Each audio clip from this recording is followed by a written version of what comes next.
काही रेसिपीज आपण आई किंवा आजीकडून शिकतो, तर काही रेसिपीज यूट्यूबवरनं. पण आजची रेसिपी मी थेट भूतानवरून शिकून आली. 7 वर्षापूर्वी आम्ही भूतानला फिरायला गेलो होतो.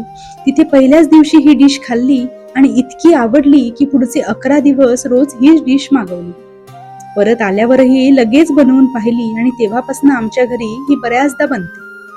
रेसिपी खूप सिंपल आहे, ना जास्ती मसाले ना मोठी तयारी, पण चव मात्र एकदम भारी. पॅन मध्ये थोडंसं बटर घेऊन त्यात बारीक चिरलेला लसूण आणि थोडेसे चिली फ्लेक्स घालून परतायचे. मग त्यात बटाट्याच्या पातळ स्लायसेस घालून पाणी घालून शिजवायच्या. बटाटा शिजला की 4 ते 5 चीज स्लायसेस घालून वितळल्या की झाली केवादाची तयार.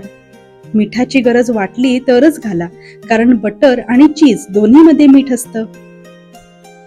भूतनीज भाषेत केवा म्हणजे बटाटा आणि दात्सी म्हणजे चीज.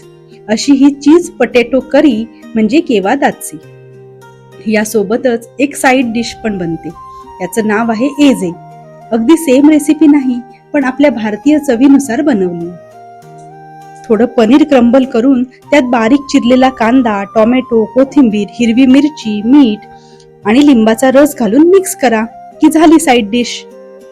गरम गरम वाफाळता भात आणि केवा दात्सी आजही आम्हाला थेट भूतानच्या आठवणीत घेऊन जाते. ही रेसिपी आमच्यासाठी फक्त एक डिश नाही, तर भूतानवरून सोबत आणलेली एक सुंदर आठवण आहे.